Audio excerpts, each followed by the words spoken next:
Bienvenidos a nuestro canal 4T por México. Recuerda, juntos haremos historia. Comencemos. Estamos muy contentos y contentas de recibir aquí en nuestro espacio a nuestra estimadísima ministra Yasmín Esquivel.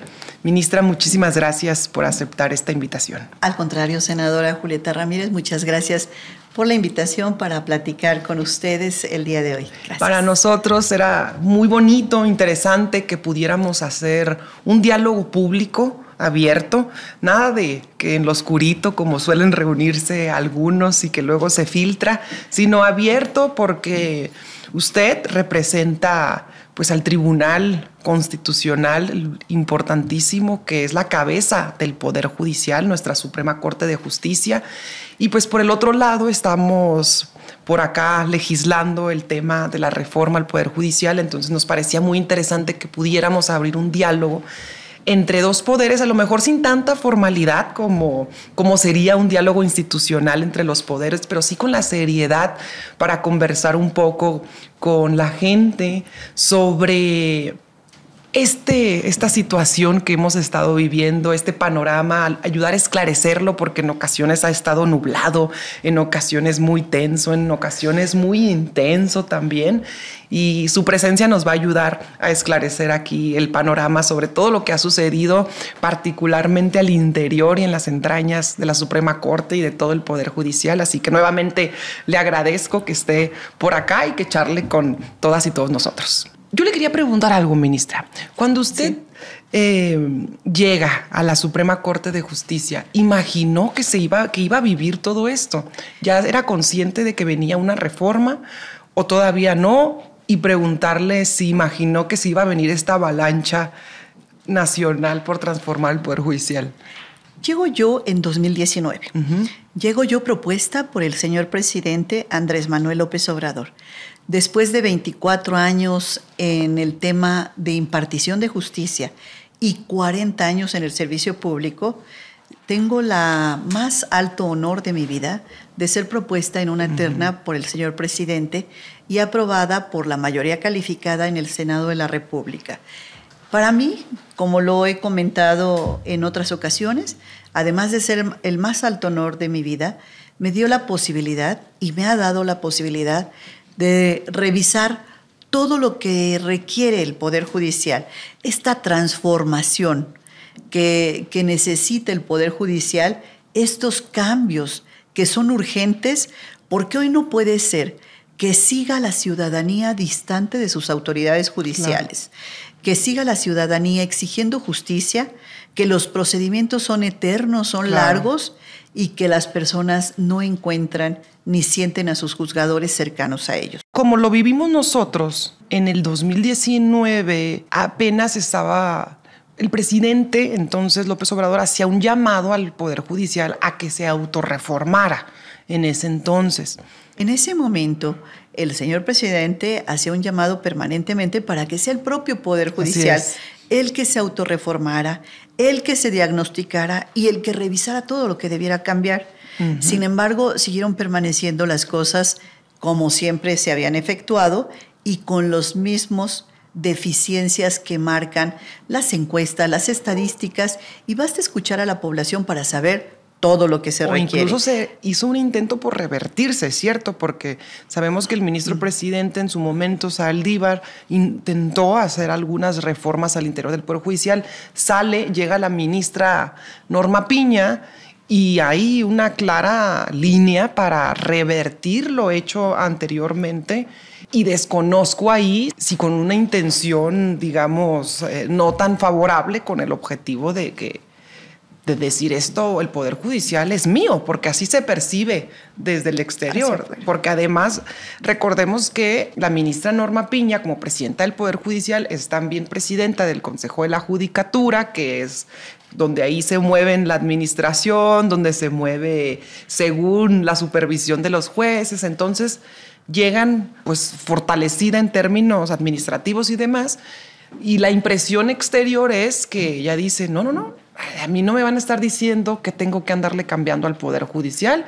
Incluso lo revierte y detiene el proceso de transformación interna que se había intentado, ¿no? Efectivamente, el ministro Arturo Saldívar inicia un proceso de cambio y de transformación al interior del Poder Judicial, en donde se llevaron a cabo políticas y normativas, acuerdos muy importantes acerca de las deficiencias que él como presidente del Consejo de la Judicatura y del Poder Judicial advertía, como es el caso las relaciones familiares que existen al interior del Poder Judicial, que ha sido muy grave, muy señalado por organizaciones de todos los partidos políticos y de todas las ideologías. Esta situación que se da de nepotismo, de algunos casos de corrupción que no han sido sancionados y toda esta serie de deficiencias que ve el ministro Arturo Saldívar y que trató de cambiar en el tiempo que estuvo él.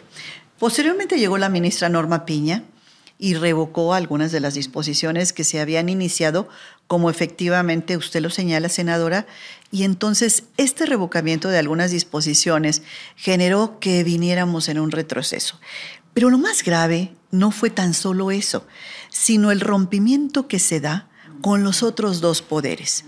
Desde el momento que llega, ella decide romper en una falsa idea de lo que es la independencia y la autonomía judicial, porque interpretó la autonomía y la independencia como un divorcio con los otros dos poderes, donde ya las relaciones políticas no tenían ninguna importancia y lo único que para ella tenía relevancia es que no hubiese injerencia dentro del Poder Judicial Federal.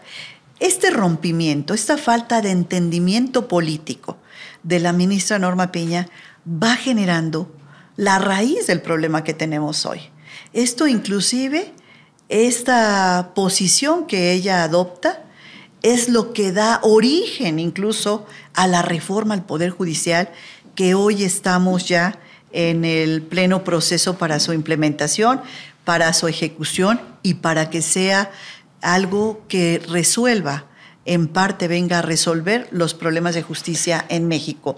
Entonces, esa es la raíz del problema y lo que inclusive justifica que se dé esta reforma al Poder Judicial, dicho en palabras muy claras en la presidencia. Lo he vivido, lo viví con el ministro Saldívar, cuál fue la conducción de su presidencia, en donde había una relación de armonía, e inclusive él alcanzó a sacar una reforma constitucional por unanimidad en las dos cámaras. En el caso de la ministra Piña, no logró ningún diálogo con ninguna de las fuerzas políticas, o quizá con algunas de ellas, pero con la fuerza política mayoritaria y con el titular del Ejecutivo Federal en ese entonces, el señor presidente Andrés Manuel López Obrador, lo único que hizo fue un rompimiento absoluto de las relaciones que debe haber siempre entre poderes para buscar el beneficio de los mexicanos. Y de hecho es interesante porque también le pudiéramos entonces atribuir a la ministra Piña que ese rompimiento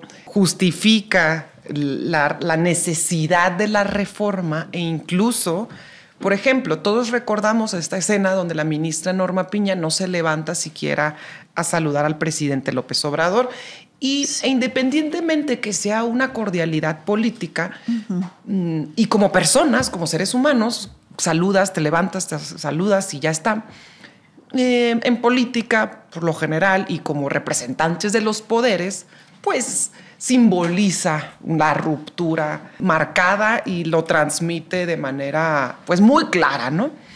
Pero también pudiéramos decir entonces que ella incluso ayuda a que se evidencie la necesidad de la reforma y enciende los ánimos de la gente, porque algunas de las críticas que siempre se están manifestando entre los opositores que dicen esta reforma no se dialogó. Bueno, desde que llegó el presidente López Obrador insistía en una reforma al interior del Poder Judicial. Que se revierte la intención de empezar a transformarlo, entonces empieza la necesidad seria, el planteamiento serio sobre la mesa de decir vamos por una reforma al Poder Judicial. Ahora, eso nosotros lo empezamos a vivir desde el 2021. En ese entonces yo estaba dentro de la Cámara de Diputados y desde el 2021 veíamos que era necesaria una reforma, empezamos los diálogos, nadie acudía a los diálogos. Yo digo, nos tiraban a loco, nos decían que no, y encima la oposición, los partidos políticos, PAN, PRI, PRD, estaban en lo que ellos llamaron su moratoria constitucional, que era básicamente como un paro, una huelga, en donde no querían votar ni aprobar absolutamente nada. Entonces, también se cierra el diálogo al interior de la Cámara de Diputados y la de Senadores, donde se supone que son los parlamentos, ¿no? Ante esa perspectiva decíamos, pues, ¿cuál reforma si no tenemos los votos? Y hasta cierto punto a mí me resultó muy aleccionador porque el hecho de que no se tuvieran las condiciones para reformar al Poder Judicial no implicaba que había que dejar de luchar por eventualmente conseguirlo.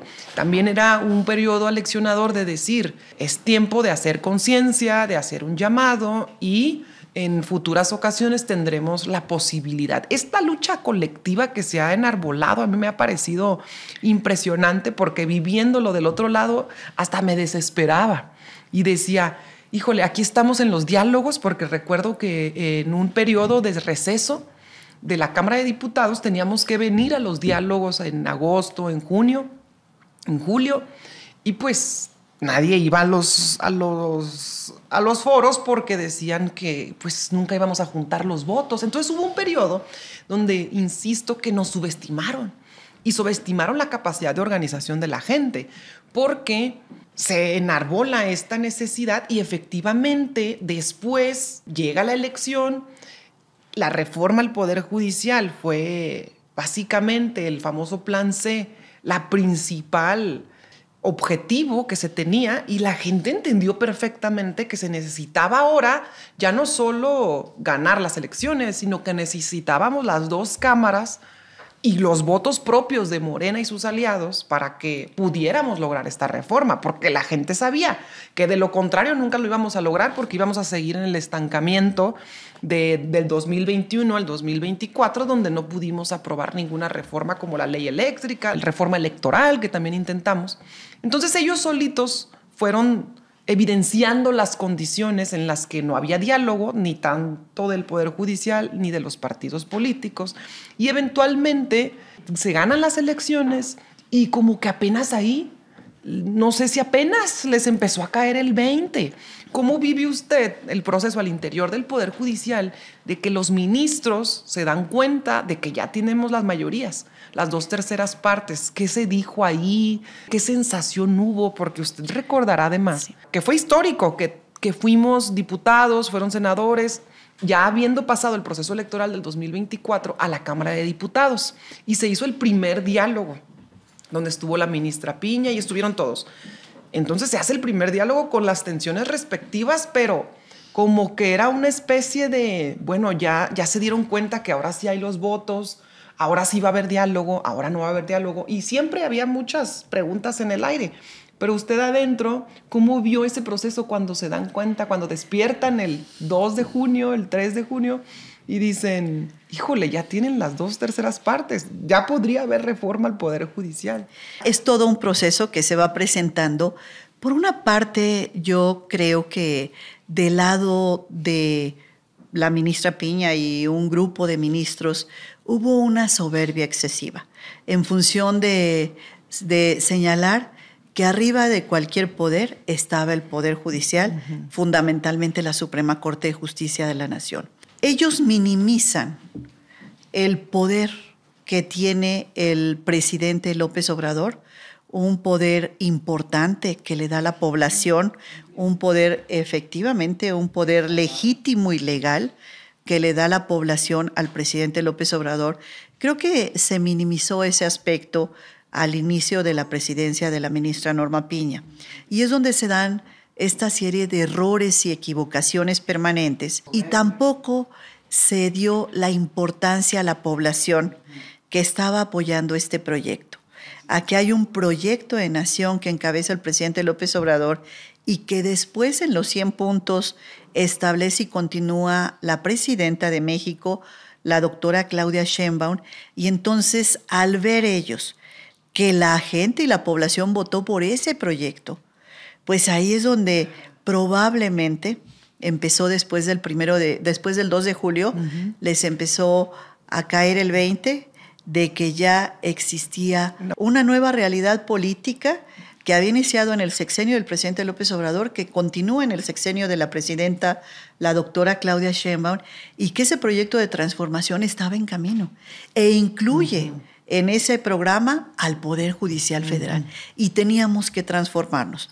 Pero a pesar de ello, creo yo que la forma de ver las cosas por parte de este bloque de ministras y ministros de la Corte en no ver estas realidades es lo que fue cometiendo y justificando esta necesidad de la reforma.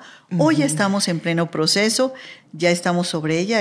Apenas hace 2 días tuvimos un intenso debate al interior de la Suprema Corte de Justicia de la Nación, que yo creo que fue la última batalla que se dio en función de estos bloques.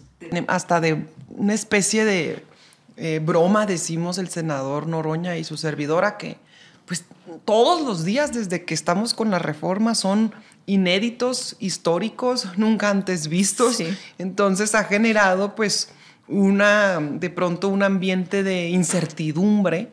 Sí. Nosotros sabemos que tenemos que continuar con la reforma, que es un mandato popular, pero las trabas que han puesto de pronto nos tienen siempre en un ambiente así medio tenso. A veces cuando decimos, esta ya es la última intentona, viene otra. A veces decimos hasta de broma, no me sorprendería que saliéramos de esta charla y ya tuviéramos un amparo ahí interpuesto, aceptado, o una orden judicial de algún juez. Haciendo una recapitulación, aquí tenemos en diciembre, en mero proceso electoral, se reúne la ministra presidenta del Poder Judicial, Norma Piña, en casa del ministro Alcántara Carrancá con Alito Moreno. Cosa que se filtra inesperadamente, pero es una muestra de cómo planean y fraguan ahí sus intenciones de una manera muy al viejo estilo, además. Luego, después de eso, se gana la elección, tenemos la mayoría calificada y empieza ahora un proceso para intentar que no se nos reconozca la mayoría calificada en el Congreso de la Unión. Insisto, lo que ha hecho la Corte de pronto sería muy peligroso en otro país y sería muy señalable aquí, por fortuna, bendito pueblo que luego sale y señala, juzga y mete alguna especie de presión seria que hace que de pronto tengan que recular. Después de eso, los juzgadores empiezan con los paros. Luego empiezan estas resoluciones raras a partir de los 1000 amparos que se otorgan y se autoconceden los jueces. El primero fue cuando intenta que se impida discutir la reforma en el Congreso. Y ahí hubo uno raro, chistoso incluso, porque dicen, llegaron a los absurdos extremos de decir, jueces de distrito aceptaban los amparos y luego daban las suspensiones y decían, queda suspendido el hecho de que se pueda discutir la reforma al Poder Judicial en el Congreso. Y luego había otra resolución por ahí que decía, y si se aprueba o si se discute en el Congreso, queda prohibido que se discuta en los congresos locales. Así ya en los absurdos jurídicos extremos.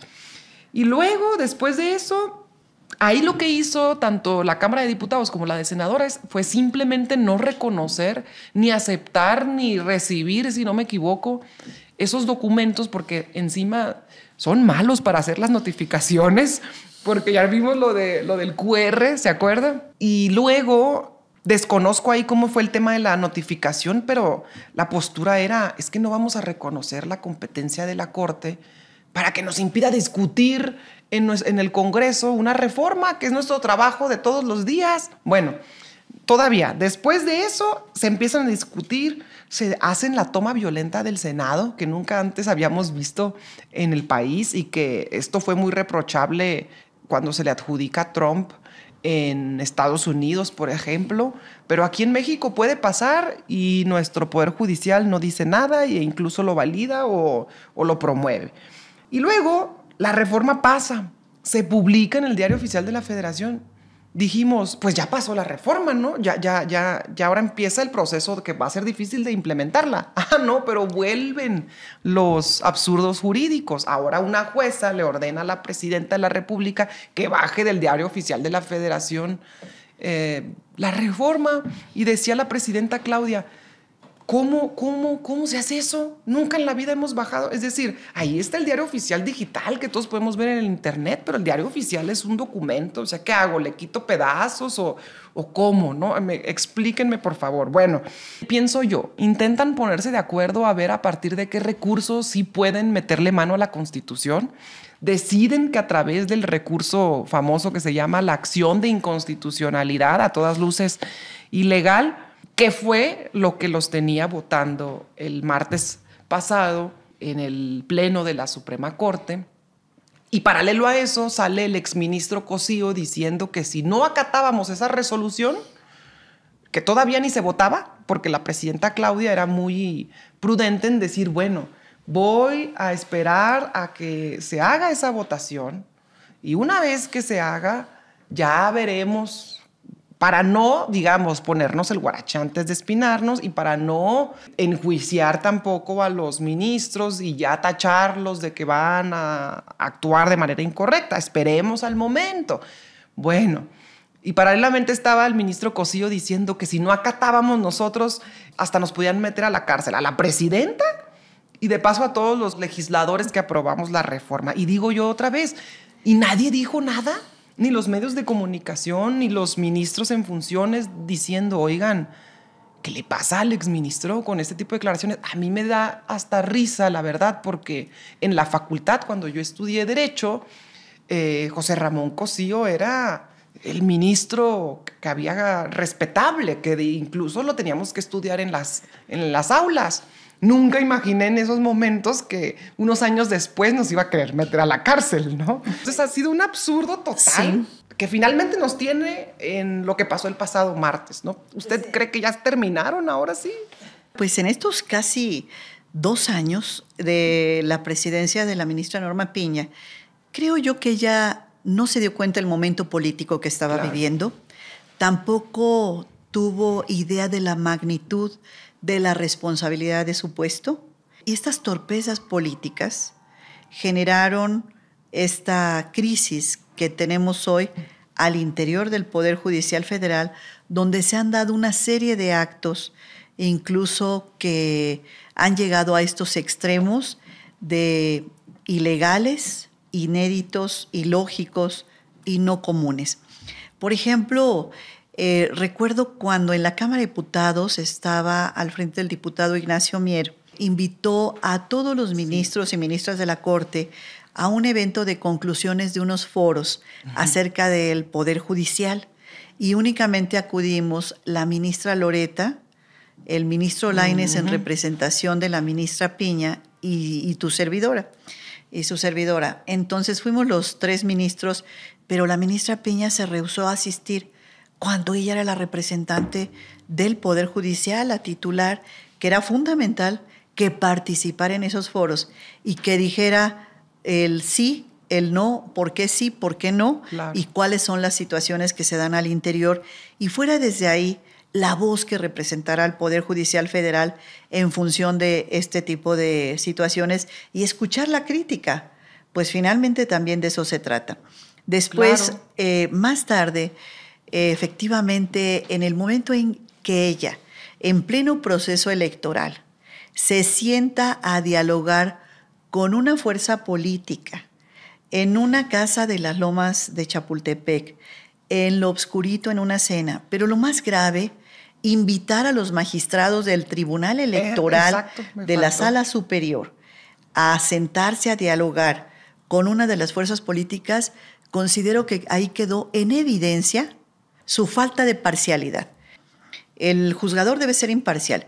Y esta falta de imparcialidad quedó evidenciada en ese momento que se sienta en lo obscurito con una fuerza política.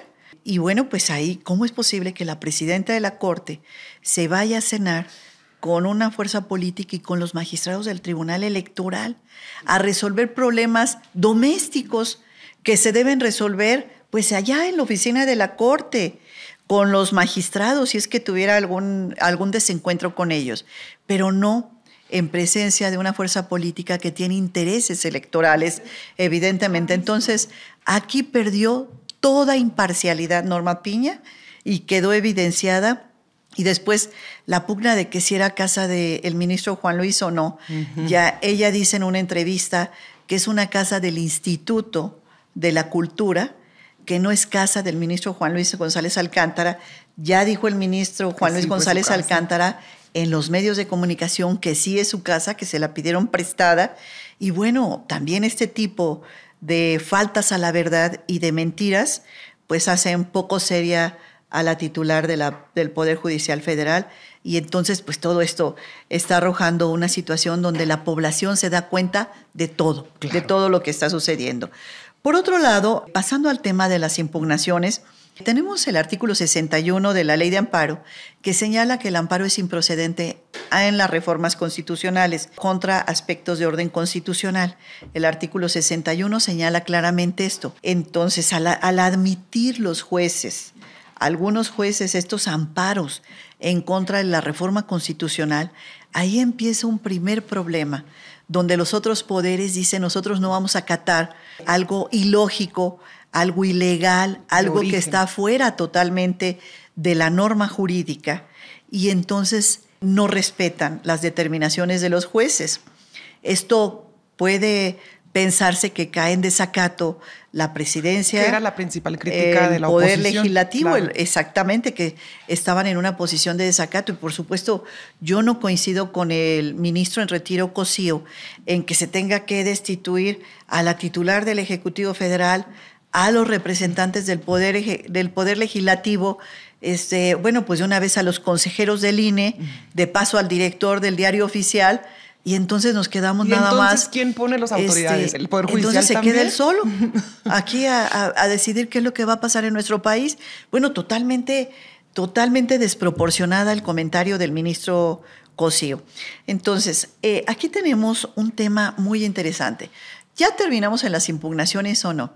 El día martes, en la discusión, el primer tema que se dio, senadora, fue si los partidos políticos tienen legitimación para impugnar reformas constitucionales. Que eso fue bastante de su aportación en la discusión. Es decir, de entrada los partidos políticos no pueden. No pueden impugnar. Pueden impugnar, dice el artículo 105, leyes electorales. Entonces, ellos tienen legitimación para impugnar leyes electorales, pero no una reforma a la Constitución. Además, esta reforma a la Constitución, lo que yo planteé, no es un tema eminentemente electoral. Tiene otros aspectos. Por ejemplo, el salario de los jueces, la devolución de los fideicomisos, los jueces sin rostro, no son temas electorales. Sin embargo, allí la mayoría de los ministros consideró que se trata de una norma electoral. La Constitución. Que la Constitución, sí, que los partidos políticos sí tienen posibilidad de impugnar esta reforma a la Constitución y que es materia electoral. Al determinar 8 ministros de la Suprema Corte que esto es materia electoral, el amparo es improcedente. ¿Qué va a pasar con estos cientos de amparos que están en trámite? Pues todos se tienen que sobreseer, porque ya dijo la Corte el martes que es materia electoral y en materia electoral es improcedente el amparo. Entonces se tienen que sobreseer estos cientos de amparos que están en trámite. Es lo que también a veces decíamos, bueno, ya avanzaron acá con su rollo, pero ya dejaron en claro que no hubo violaciones al proceso legislativo. Ya dejaron en claro que el amparo nunca fue procedente para estas reformas. Sí. Entonces, ya se les hizo bolas el engrudo, a mi parecer. Pero aquí hay un tema adicional, que es el tema electoral, donde ya la Corte dijo que es un tema electoral, entonces el amparo es improcedente. Se deben sobreseer todos estos cientos de amparos. Por lo que respecta a la presentación de un expediente varios, donde se solicitó por parte del presidente del Partido Acción Nacional que interviniera la Corte para efecto de revisar la fórmula de distribución de los RPs, de los diputados de representación proporcional, plurinominales. Al solicitar esto, afortunadamente, la Corte determinó que al tratarse de un tema electoral, el único y exclusivamente competente para revisar este tipo de situaciones es el Tribunal Electoral. El Tribunal Electoral también, en el ejercicio de las facultades que le compete la Constitución, dijo que no iban a someterse a una suspensión que había emitido un juez de distrito, en el cual anteriormente había determinado que no se pronunciara con relación a la distribución de las plurinominales, y esta suspensión, en el momento en que llegó, emitió un acuerdo el Pleno de la Sala Superior del Tribunal Electoral, donde dijo: nosotros no nos vamos a someter a la jurisdicción de un juez de distrito que acaba de determinar que nosotros no podemos hacerlo. Nosotros, en el ejercicio de nuestras facultades, vamos a determinar el tema de las candidaturas plurinominales. Y así lo hizo, así ejerció su función, así puso en su lugar y en su debida competencia el Tribunal Electoral a cada una de las autoridades, y tanto el Tribunal Electoral como el Pleno de la Corte finalmente dijo que era un tema que debía resolver la Sala Superior, y la Sala Superior así lo hizo. Después de esto vinieron los amparos, que considero que son improcedentes por tratarse de materia electoral. Ya lo dijo la Corte hace 2 días, que es materia electoral, y entonces en esa ruta vamos. ¿Qué queda pendiente? Pues está pendiente algunas controversias constitucionales, está pendiente también una acción de inconstitucionalidad presentada por el Partido Acción Nacional con relación a la reforma que se le ha denominado de inimpugnabilidad o supremacía constitucional. Estos temas están pendientes en la Corte. Sin embargo, el caso de las controversias que están presentadas con relación a la reforma constitucional publicada el 15 de septiembre y estos expedientes varios que se han abierto con relación a la reforma del 15 de septiembre, evidentemente van a tener la misma ruta que tuvieron este bloque de acciones de inconstitucionalidad que se resolvió el pasado martes. La misma ruta, donde se determine que 4 de los ministros determinamos que es improcedente las acciones de inconstitucionalidad contra la reforma constitucional. Si en ese sentido nos mantenemos como ya votamos 4, así se va a resolver las controversias y los expedientes varios de consulta a trámite que tenemos sobre la reforma al Poder Judicial del 15 de septiembre. No me preocupa, considero que no van a llegar a los 8 votos para poder pretender invalidar alguna parte de la reforma, únicamente tendrían 7. Pero aquí es muy interesante señalar, y como lo dije yo en la sesión, los ministros, 5 de los ministros que hoy integran la Corte, en 2016, estos mismos 5 dijeron que el amparo es improcedente contra acciones presentadas contra reformas constitucionales. En 2016 el partido político Morena y el partido Movimiento Ciudadano presentaron estas acciones de inconstitucionalidad, y el Pleno de la Corte dijo que son improcedentes por 8 votos. 5 de ellos están en la actual integración, y en una nueva reflexión cambiaron de criterio y dijeron: pues ahora siempre sí es procedente la acción de inconstitucionalidad contra reformas constitucionales. Y el único ministro consistente con su criterio de 2016 a la fecha fue el ministro Alberto Pérez Dayán, a quien quien en alguna ocasión incluso dijo: yo no soy quien para arrancar hojas a la Constitución. Entonces, el único ministro que tuvo consistencia con sus precedentes, con su voto de 2016 a la fecha, fue el ministro Pérez Dayán. Él no votó diferente a como se esperaba, pero 4 ministros del Pleno de la Corte sí votaron distinto en una nueva reflexión, diciendo que en este nuevo escenario, pues consideraban que siempre sí era procedente. Otra pregunta sobre la situación. Ya en el momento en donde, que fue la cúspide, todavía, ya que querían tumbar la reforma, pedazos de la reforma con esta acción de inconstitucionalidad que se vota el martes, ya en plena sesión intentan ahora que no sean necesarios los 8 votos, porque se dan cuenta que Dayán, pues anticipa, el ministro Pérez Dayán anticipa pues que él no está de acuerdo, entonces se dan cuenta que no van a tener los 8 votos, y en el mismo momento quieren aplicar ahora sí, la Constitución vigente, pero que esa constitución vigente maneja una mayoría calificada de 6 votos, pero cuando la Corte ya esté nuevamente integrada con el nuevo proceso y en donde la Corte ya no será de 11, será de 9 ministros. Por lo tanto, la mayoría calificada es de 6 y no de 8, en fin.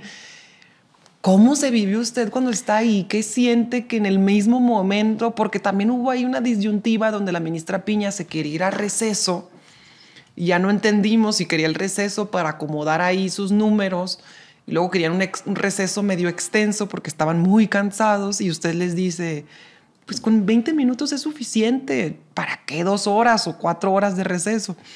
Entonces, número uno, si ustedes ya sabían que Pérez Dayán no iba a acompañar el proyecto de Carrancá, y 2, ¿cómo viven todavía este momento cúspide de la intentona de decir, bueno, vamos a aplicar 6 votos? La improcedencia de la acción, de estas acciones de inconstitucionalidad, como yo lo dije, pues yo preveía que tuviera los 5 votos de los que ya habían votado en 2016, más los de la nueva integración que consideraran que también es improcedente.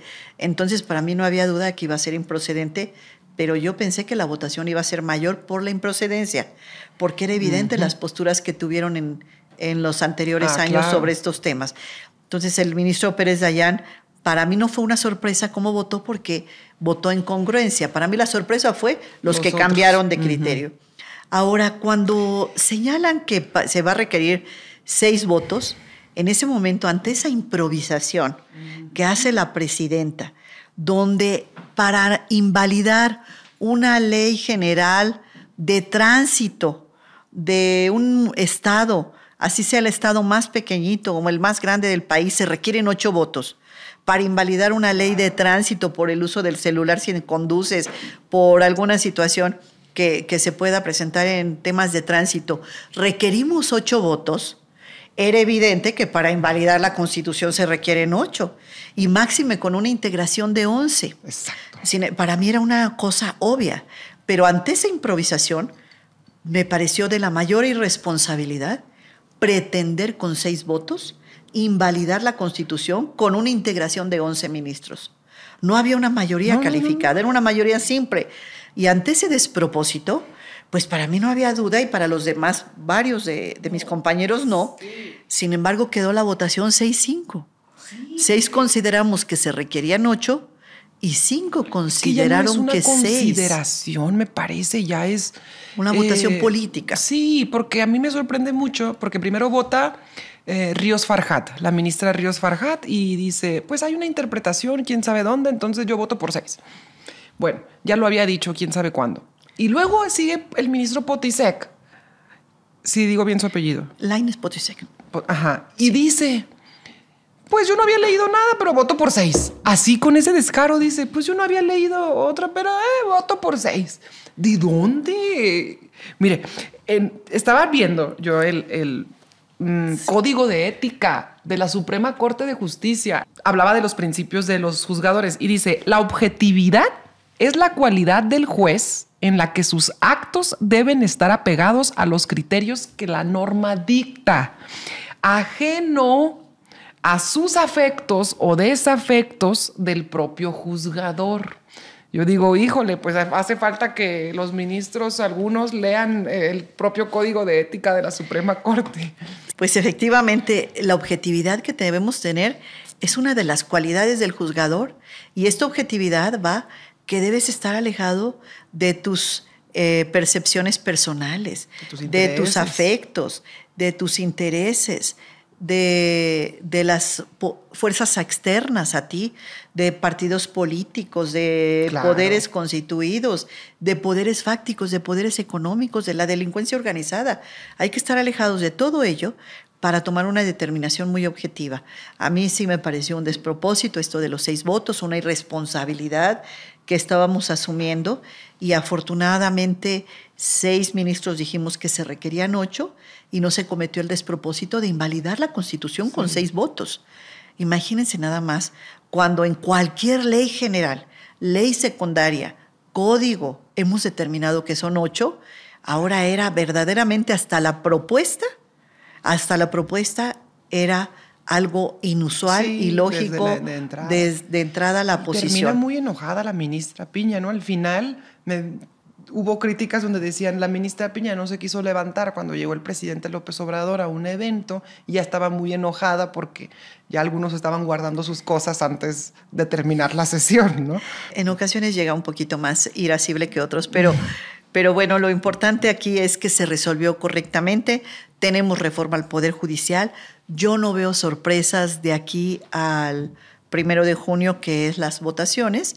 Creo que esto ya está totalmente en marcha, está consumado. Claro. Y bueno, pues vamos a seguir avanzando para que esto funcione bien y funcione bien sobre todo para México. Por fortuna quedó claro ese día que la Constitución no está en negocio, no es parte de una reventa ni de una especie de regateo. La Constitución de nuestro país quedó evidenciado ese día. Por fortuna quedó clara la supremacía de la Constitución y que son los ministros, sobre todo porque el objetivo de la Suprema Corte de Justicia es velar por la Constitución y son los ministros los responsables de ser la vía para que se garantice lo dispuesto en la Constitución, no la vía para que se garantice lo que disponen algunas otras élites, llámense económicas o políticas.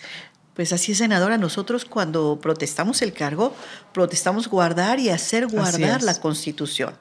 No otras normas, no otras cosas, guardar la Constitución. Y en eso tenemos que velar todos los juzgadores del país, en que la Constitución se cumpla y se respete. Y es por ello que en ese camino se debe seguir andando por parte de todos los juzgadores del país y no desviarnos fuera de lo que marca estrictamente la Constitución. Ya quedó eso afortunadamente claro el pasado martes y ya el Pleno de la Corte hizo su trabajo, lo que tenía que hacer. A mí me sorprendía la imaginación y la manera que tenían para decir que ahora sí se podía. Cambio de criterio, senadora. Decían, es que el derecho y las leyes evolucionan y por lo tanto las interpretaciones también evolucionan. Hay que evolucionar todos, ahora sí se puede, ¿no? Que a todo dar. Y se inventaban cada cosa que ya nomás decíamos, ahí viene la maroma, porque ya estábamos discutiendo en base de absurdos.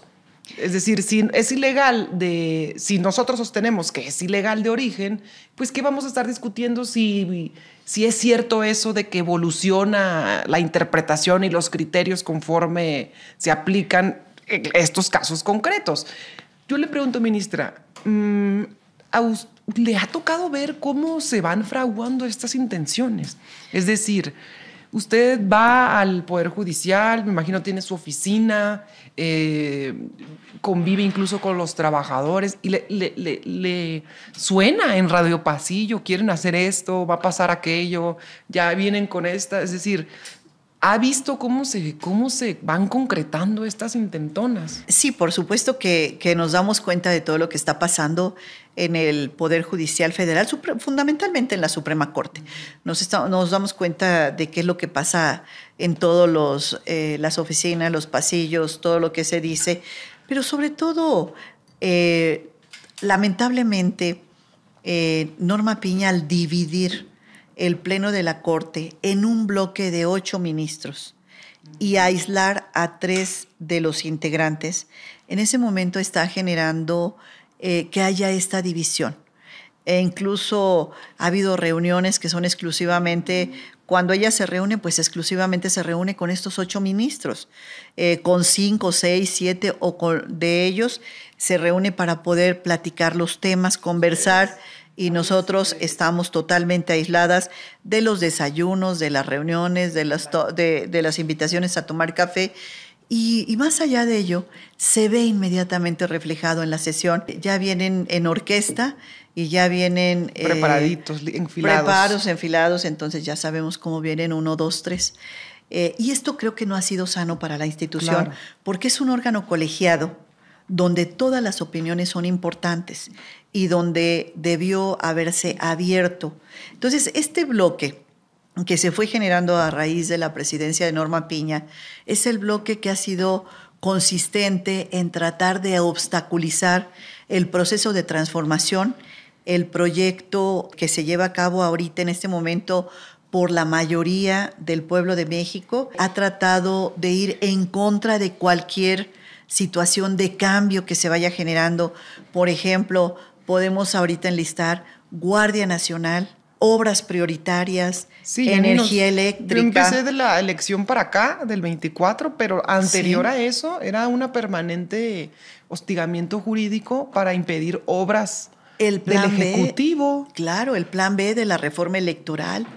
Y luego la falta de cuidado en los temas esenciales para el Estado mexicano, como son aquellos aspectos o temas esenciales en materia penal, las extradiciones, la delincuencia organizada, aquellas personas que para el Estado mexicano es importante que se pueda analizar cuidadosamente y que no salgan en libertad por lo que ha costado al Estado detener a algunos delincuentes. Claro, por supuesto. Entonces, toda esta falta de coordinación en todos estos temas y la posición político opositora al gobierno anterior y al gobierno actual ha generado que lleguemos a una crisis dentro del Poder Judicial, no una crisis entre poderes, es una crisis que está al interior del Poder Judicial con un paro de trabajadores, donde los trabajadores no encuentran un liderazgo en ninguna dirección, donde la posición de Norma Piña ha sido ambigua. De un momento se pone en la resistencia y en un momento quiere dialogar. Entonces, sí, esa posición de falta de consistencia, exacto, eso ha generado pues que pase a la historia como la peor presidenta que hemos tenido en la Suprema Corte de Justicia de la Nación, que ha llegado a estos límites y que tiene en crisis a nuestra institución, a una institución de la que formo parte, que he estado en contacto desde hace 24 años y en la que formo parte hace 5 años. Uh-huh. Entonces, sí es importante señalar que todos estos temas se han venido a raíz de todo este tipo de situaciones. Pero regresando al tema de la reforma al Poder Judicial, hoy estamos en su plena implementación. Sí. Ya en este momento está el proceso de inscripción de todas las abogadas y abogados del país que consideren que reúnen los elementos, los requisitos, la prudencia, la independencia, la autonomía que debe gozar todo juzgador y que se pueda inscribir en este proceso de cambio que se requieren jueces y magistrados responsables con la función tan importante de impartir justicia. Cuando llega a nosotros un expediente, cuando llegan las partes, es cuando ya el diálogo se agotó, cuando ya las partes no encontraron una solución, acuden a un juez para que sea el juez el que determine quién tiene el derecho. Y atrás de cada expediente y de cada folder amarillo que vemos en nuestras gavetas y en nuestros archiveros, está el patrimonio de una persona senadora. Está la vida, la libertad, está la custodia de los niños, las pensiones alimenticias, los pagarés, el cumplimiento de los contratos, los problemas que pueden tener inclusive con sus propios gobiernos municipales, estatales, los derechos laborales, los derechos de libertad, en fin, todo esto, temas de libertad de expresión, infinidad de derechos que están detrás de cada uno de los expedientes. Hoy tenemos ahorita abierto este proceso donde las abogadas y abogados de nuestro país se están inscribiendo en cualquiera de los comités de evaluación de los 3 poderes. ¿Y cuál va a ser el éxito de esta reforma? Que estos comités de evaluación analicen cuidadosamente los perfiles, revisen perfectamente los antecedentes académicos, los antecedentes profesionales, la experiencia, la honorabilidad de la persona para que puedan llevarlos a la boleta. Y que en la boleta el ciudadano sepa que estas personas que están en la boleta pasaron exámenes rigurosos para poder llegar ahí y que cualquiera de ellos pueda ser un magnífico juez, magistrado o ministro. Hoy se trata de eso, que los comités de evaluación hagan un trabajo impecable, extraordinario en estos procesos y estas convocatorias que ya están en marcha y tienen hasta el día 24 de noviembre o 25 de noviembre 24. Para poder inscribirse y participar en ellas, en estos procesos que esperemos que sean un éxito y que sean un ejemplo para México, un ejemplo para el mundo, porque los ojos del mundo están sobre el proceso de la reforma al Poder Judicial de la Federación. Y esto también va a ser un ejemplo para los poderes judiciales locales y para la justicia local, que también tenemos que advertir. Y un tema que no quisiera dejar de tocar es que en estos diálogos al Poder Judicial de la Federación, a la reforma al Poder Judicial que la Cámara de Diputados llevó a cabo de una manera, considero yo, exitosa, se plantearon varios temas que el legislativo seguramente trae en el radar y tomó nota. Esta reforma al Poder Judicial abre brecha, abre el camino de otras reformas que tienen que venir después en materia de investigación del delito, prevención, el tema de policías, el tema de ministerios públicos, el tema de atención a víctimas, que es fundamental. Se tiene que analizar, se tiene que revisar, se tiene que proponer la reforma constitucional correspondiente, evaluar si el sistema penal acusatorio está dando los resultados esperados que se inició en aquel momento, si esta evaluación ha sido positiva o hay que ajustarlo. También el sistema penitenciario, cuántas personas están privadas de su libertad y que tienen más de 2 años esperando sentencia y no tienen sentencia porque los procesos son largos, porque los jueces penales están rebasados en sus oficinas, o bien porque las leyes son anacrónicas, o porque el amparo no se ha tenido el debido cuidado y el juez local no puede dictar sentencia por la infinidad de amparos que están presentando las partes. Todo eso se tiene que analizar y revisar para que podamos tener un sistema de justicia en México que realmente responda a la gente y que sea un sistema de justicia de puertas abiertas. Una justicia que llegue a todas las personas, no tan solo a los que tienen, senadora, dinero para pagar un abogado, recursos económicos para contratar una asesoría legal, sino también el sistema de justicia llega a las personas más alejadas de las poblaciones, aquellas personas que no tienen acceso para pagar, a veces ni siquiera el transporte para llegar a la cabecera municipal o al próximo núcleo de población, sino tengamos esa justicia itinerante, que vaya a aquellas poblaciones que también requieren de justicia, que tienen temas de regularización territorial, temas de tenencia de la tierra, temas de violencia intrafamiliar, temas de pensiones alimenticias o de registro de sus hijos, en fin, cantidad de problemas de justicia en los lugares más alejados. Hoy necesitamos la justicia de puertas abiertas, la justicia cercana a la gente y una justicia para todas y todos. Le quería preguntar sobre el tema de los trabajadores del Poder Judicial y sobre los pendientes posteriores a la reforma que usted ha abordado muy bien, porque es verdad, una de las principales críticas que se le hace a la reforma al Poder Judicial es que no aborda todavía que si hay un planteamiento que en un futuro muy próximo empecemos a reformar las fiscalías, los ministerios públicos y todo lo que usted acaba de mencionar muy, muy acertadamente sobre el sistema paralelo al Poder Judicial. Lo que pasa, digamos, antes de que un juez reciba un expediente, ¿no? Por ejemplo, usted ahora que hablaba de la liberación de delincuentes, nos pasa en mi estado, en Baja California, que dicho sea de paso, nuestra ministra, así es, nuestra ministra tiene familiares por allá, entonces nos sentimos paisanas. Era de Mexicali, Baja California. Mi papá, que en paz descanse, era de Mexicali, Baja California, Cachanilla. Así es, entonces casi paisanas la ministra y su servidora. Total que vienen varias reformas secundarias que quieren abordar también todo eso. Y particularmente lo que le quería comentar de los trabajadores al Poder Judicial. ¿A usted se le han acercado? ¿Los conoce? Porque creo que debemos de distinguirlos. Si no me equivoco, usted nos lo puede aclarar mejor. Los trabajadores del Poder Judicial y los juzgadores, porque una cosa es que los trabajadores se sientan con angustia, porque primero fue la angustia de que se les iban a quitar los fideicomisos y que cuando se les quitaran los fideicomisos iban de paso todas sus prestaciones salariales y laborales y seguros. Y luego vino otro temor, no sé, infundado por quién o fundado por quién, de simplemente el temor genérico a la reforma al Poder Judicial, que iba a haber despidos masivos y demás. A mí me tocó la ocasión de platicar con numerosos trabajadores del Poder Judicial, y de hecho varios de ellos eran mis compañeros en la facultad.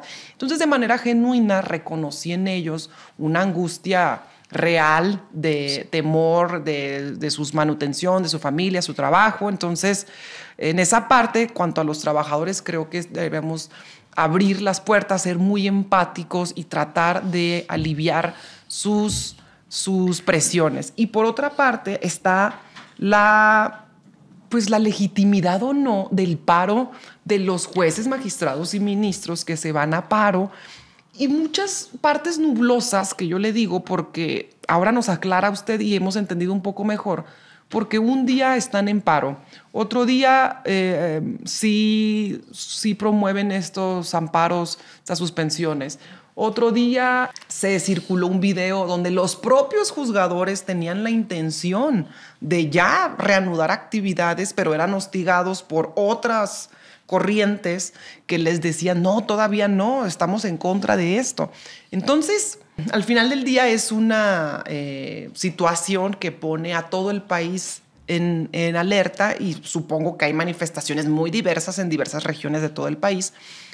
Y por el otro lado, la ministra Piña, sin una postura clara de cómo conducirlos. A mí me parecía que ya había una especie de desorden al interior, de no ponerse de acuerdo y no saber qué línea seguir, porque también he tenido la posibilidad de tener alguna relación cordial y comentarios de algunos jueces, magistrados, que se acercan de forma genuina a decir, oye, nosotros sí queremos trabajar.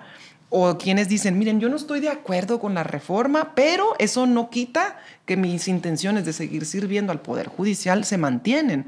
Por lo tanto, las cosas cambian y hay que adaptarse al cambio. Hay quienes sí están de acuerdo, jueces y magistrados que están de acuerdo y dispuestos a participar en el proceso, pero que sienten presiones al interior del Poder Judicial por no trabajar por los intereses de quien ya sabe quién allá, aquí en la Ciudad de México, ¿no? Entonces, ¿cómo le ha resultado a usted toda esta situación con los trabajadores ahí al interior? ¿Se le han acercado? Sí, por supuesto, he tenido comunicación con diversos grupos de trabajadores del Poder Judicial Federal, y ellos, pues, con una legítima preocupación, plantean esto de que se pueda ver afectados sus salarios y prestaciones.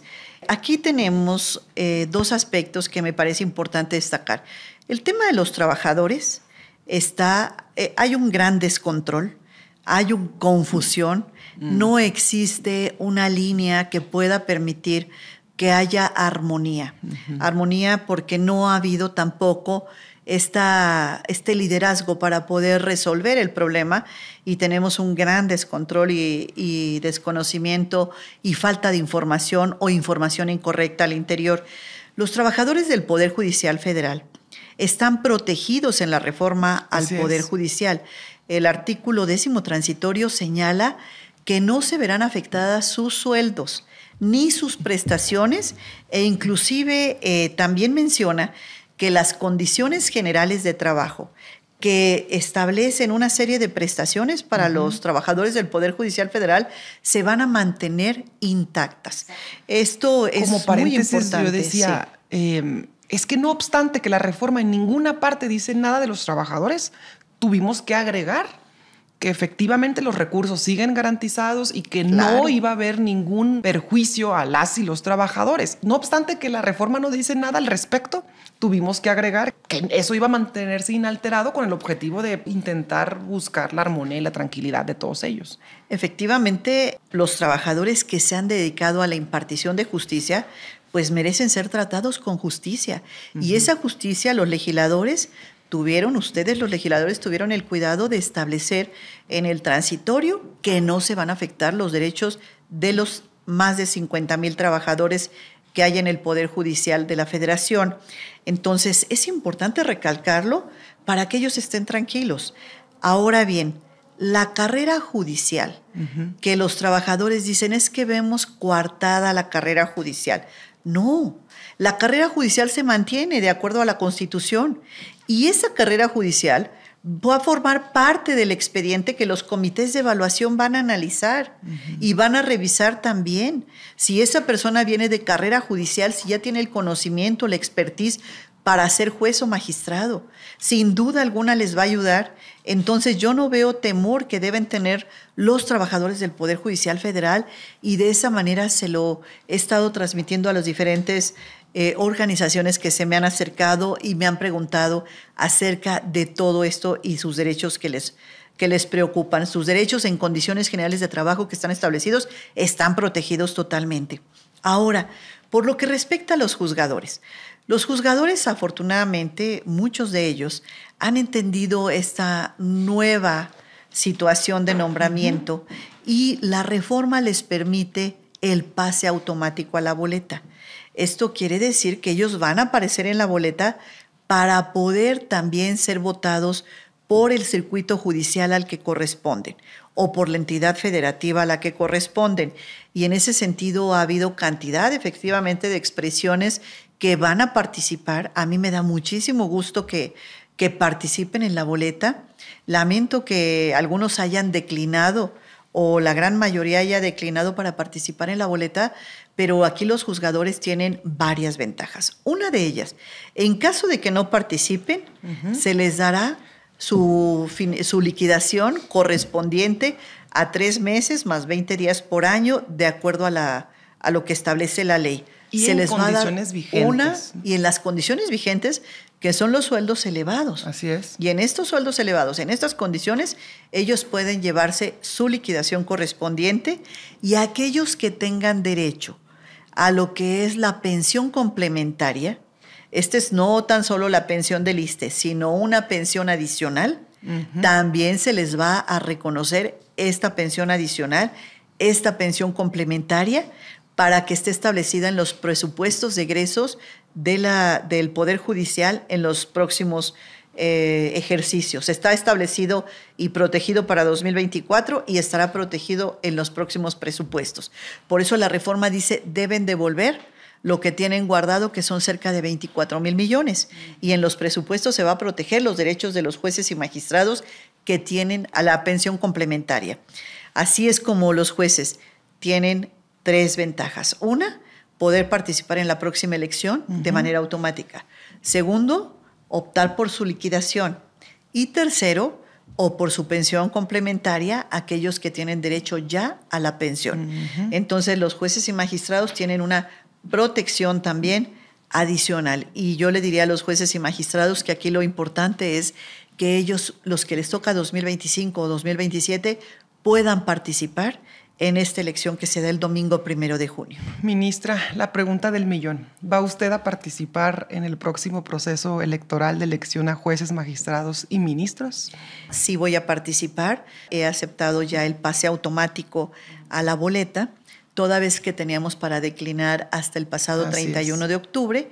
Yo no decliné porque voy a pasar automáticamente a la boleta. Me interesa seguir participando en la impartición de justicia.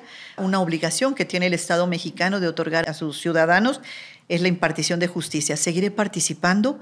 Para mí, la justicia cercana a la gente, de puertas abiertas, una justicia que vaya y se acerque a todas las personas, es la justicia que necesitamos hoy. Una justicia para niños, niñas, adolescentes, para las mujeres. Por cierto, hablando de mujeres, quiero felicitarles porque hayan aprobado la reforma a la igualdad sustantiva, una igualdad que había sido un sueño esperado para nosotras las mujeres, que ya se establece a partir de que la presidenta de México, la doctora Claudia Sheinbaum, envió la iniciativa constitucional para que haya esta igualdad sustantiva entre hombres y mujeres. Parece fundamental. Había sido un sueño, hoy se logra, está próxima a publicarse, y entonces seguiremos trabajando para que esa igualdad sustantiva se haga realidad. No, y de hecho, dentro del Poder Judicial, las cifras todavía, la brecha de género es muy importante y es un tema de lo que poco se habla con tanto nublamiento en cuanto al contenido de la reforma, porque aquí tenemos los datos. Persiste una importante brecha de género porque todavía en el 2022, digamos que los ministros, pues al fin del día son 11.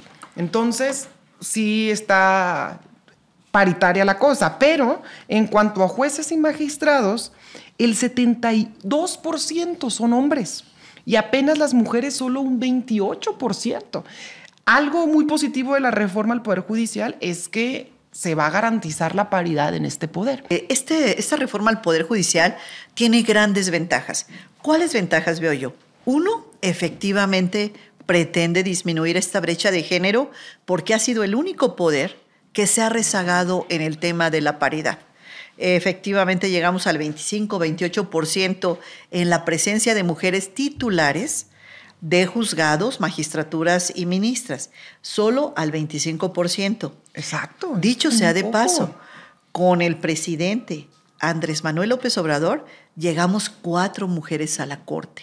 Así es. La mujer número 12, 13, 14 y 15, cuando históricamente ha habido 500 hombres y solamente 15 mujeres. En la Suprema Pero Corte 4 de ministros. ellas nombradas por el presidente, propuestas por el presidente Andrés Manuel Así es, López mandaban Obrador las ternas de puras mujeres. en así su es. compromiso con el tema de la paridad. Es cierto. Y que se avanzó muchísimo en el Pleno de la Corte. Hoy por eso tenemos 4 ministras y una más que ya estaba, 5 mujeres en el Pleno de la Corte de 11. Y el otro tema, esta brecha de género que se va a ir disminuyendo, es fundamental la presencia de nosotras en estos órganos de impartición de justicia y ventajas que tiene la reforma al Poder Judicial Como en el la caso transparencia. de Querétaro, que acaba de suceder, donde querían revictimizar a una niña de 14 años que había sido Bueno, violentada. eso fue una barbaridad. Tiene que Es haber una cosa gravísima que sucedió. Híjole. Y se tiene que fincar responsabilidad a los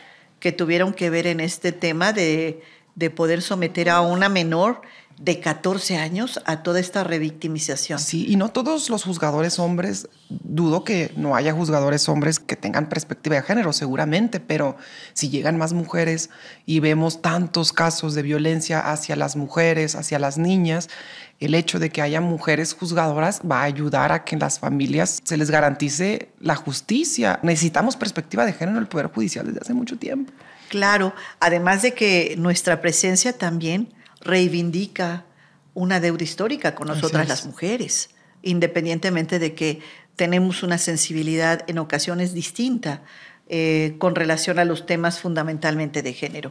Ministra, ¿usted qué le diría, volviendo al tema del proceso electoral, usted qué le diría a aquellos jueces, magistrados, ministros, población en general, que siguen con el fantasma de que los jueces, magistrados, ministros tienen que envolverse en aislarse más bien en esta independencia judicial?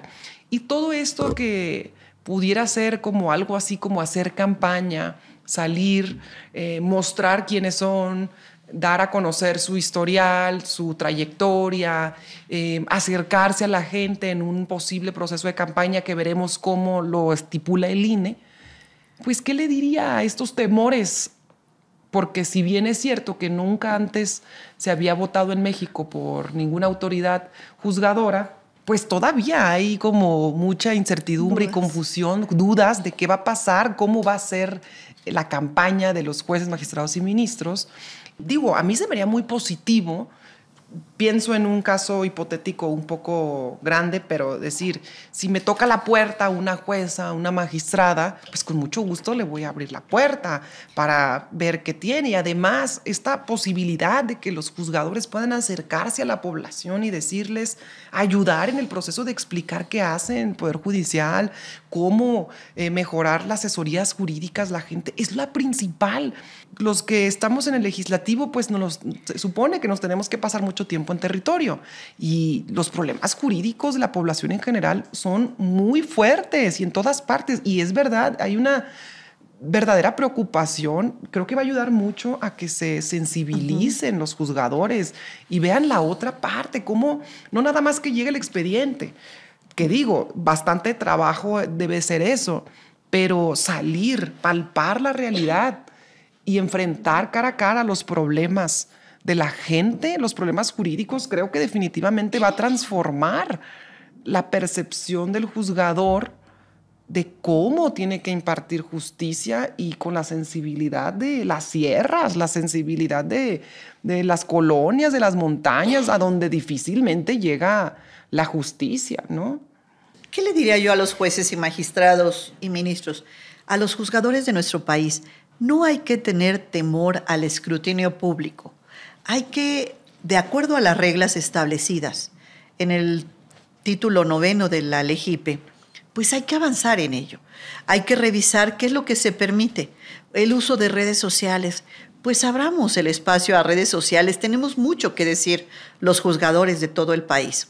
El caso de entregar volantes con papel biodegradable, bueno, pues caminar las calles y revisar y platicar con la población que podamos tener en estos 60 días, que será el proceso de campaña. Y entonces poder acudir y explicarles, como bien decía usted, senadora, todo lo que hace un juez, la importancia que reviste el papel del juzgador en la sociedad.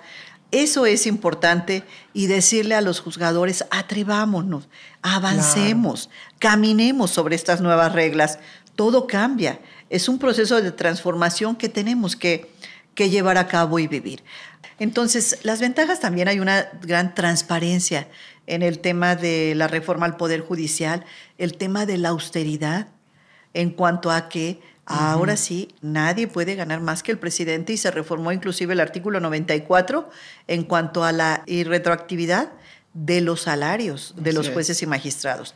Entonces, tenemos ese tema de austeridad, tenemos este tema de participación democrática, donde ahora la población se podrá manifestar y conocer quiénes son las personas que están participando, y todo esto nos lleva finalmente a un resultado.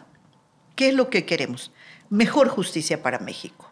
El compromiso que nosotros hacemos con la población mexicana, con los jueces y magistrados, es lo más importante. Abramos las puertas, escuchemos a todos, que haya esta inmediatez que se requiere entre el juzgador y la población. Las personas lo mínimo que quieren es que sean escuchadas por el juez, claro, quien va a decidir si tiene o no tiene la razón, y que esa resolución vaya perfectamente sustentada si le dan o no le dan la razón, para que entonces tengamos una mejor justicia en México, tengamos una justicia de puertas abiertas, y esta reforma lo que pretende es llegar a eso, a una justicia para todas y todos. Me da mucho gusto escuchar eso en palabras de usted, ministra. Muchísimas gracias por este espacio y por permitirme estar en este trabajo tan importante que están haciendo, y sobre todo esta armonía que debe haber entre legisladores y juzgadores para poder avanzar. Y finalmente, nada más un tema que quiero tocar. Comentó usted hace un momento el tema de la liberación de los delincuentes cuando el juez considera que no reunió los requisitos suficientes para poderse considerar responsable la persona que está ahí. Es importante señalar que debemos tener comunicación entre juzgadores, ministerios públicos y policías, porque la falta de coordinación entre las tres instituciones, la falta de criterios comunes entre las tres instituciones ha generado este alto índice de impunidad que tenemos hoy. Ha sido parte del índice de impunidad en cuanto a que no existe esta coordinación ni comunicación entre el policía, que es el primer respondiente, el Ministerio Público, que le toca investigar, y el juzgador, a quien le toca determinar la responsabilidad de los imputados. Y en este sentido, creo yo que eso es lo que ha faltado. También tenemos que avanzar en esta armonía que debe haber entre poderes. Hoy le digo una cosa, senadora, el diálogo es fundamental para avanzar en la solución de los problemas de México, y queremos una justicia para todas. Ministra, me ha dado mucho gusto que haya aceptado la invitación a conversar, a tener este diálogo abierto, transparente, público, que la gente pueda conocer las impresiones, las entrañas, cómo se vive también dentro del Poder Judicial, para que poco a poco le vayamos quitando esos estigmas. Creo que para todas y todos es sumamente importante que el Poder Judicial abra sus puertas, y en esta tarea podemos contribuir absolutamente todas y todos los mexicanos. Y sé que cada una de nosotras lucha desde trincheras distintas, pero que nos une la convicción por la justicia y por los derechos de todas y todos los mexicanos. Ministra, sé también que usted además ha sido en ocasiones señalada y ha sido pues víctima de intenciones y pretensiones, en nuestro juicio, con un propósito político muy definido, muy claro, y usted ha resistido esos embates ante las presiones y ante las viles intenciones de algunos actores. Entonces la realidad es que siempre ha sostenido su firmeza a la Constitución, a las y los mexicanos, y yo sé que el pueblo de México se lo sabrá reconocer, ministra. Muchas gracias. Gracias por este ejercicio público y de transparencia. Efectivamente, nos da fortaleza el ver que el pueblo de México sabe, conoce quiénes somos, y nosotros, las instituciones y los que trabajamos al frente de ellas, tenemos que abrir nuestros espacios, nuestras puertas, que seamos como una caja de cristal, para que pueda la población saber quiénes somos y vernos. Y bueno, pues en esa ruta y en ese compromiso con México seguiré trabajando. Gracias también por el espacio y por platicar con todos los televidentes de este podcast. Así es, la verdad es que pudiéramos aquí platicar toda la tarde de tantos temas pendientes, sí, dudas, y también de su trayectoria, pero se nos ha acabado un poquito el tiempo. Sé que tiene más ocupaciones y les agradecemos a todas y todos los que ven este programa, este podcast, por su confianza. Los queremos mucho. Un abrazote. Gracias nuevamente. Gracias, senadora Julieta Ramírez. Gracias a todos. Si te ha gustado el video, no olvides darle like, suscribirte, compartir y activar la campanita para no perderte ninguna de nuestros próximos videos.